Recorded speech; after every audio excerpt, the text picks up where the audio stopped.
एक भिखारी जो रोज भीख मांगा करता था और भीख मांग करके अपनी जीवन यापन करता था।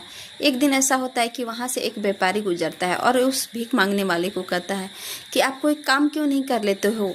उस पर भिखारी कहता है, कोई काम मिलता तो मैं ज़रूर से करता साहब, अगर कोई काम है तो आप मुझे बताइए।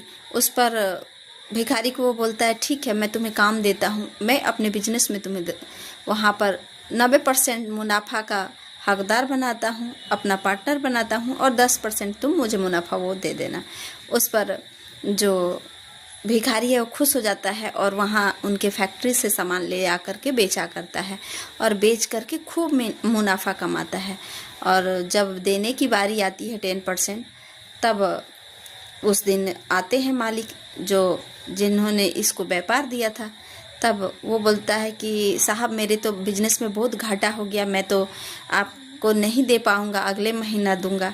इस पर वो बोलते हैं व्यापारी कि मैं जानता हूँ कि तुम्हें मुनाफा हुआ है, तो तुम क्यों नहीं देना चाहते हो। उस पर वो बोल पड़ता है कि सारी मेहनत मैंने किया तो आपको मुनाफा का 10% क्यों दूँ। उसी तरह हमारा समय जो है भगवान का दिया हुआ है और वो हमें ये सारा कुछ दिए हैं और हम लोग क्या करते हैं, बदले में उनको कुछ भी नहीं लौटाते हैं। उनको मात्र उनकी ही दिए हुए चीज़ में 10% अगर वापस कर दे तो हमारी ज़िंदगी सुखमय और खुशियों से भरा हो जाएगा। लेकिन वो 10% भी हम लोग देना नहीं चाहते और कहते हैं कि हाँ आपने क्या किया है मेरे लिए, भगवान को ऐसा बोल देते हैं। तो ये कहानी हमें ये सिखाती है कि जिसने हमें जीवन दिया है उसे रोज़ 10% इस जीवन का, डेली का 10% उन्हें दान में दीजिए, उनको समय दीजिए जो आपको जीवन प्रदान किया है।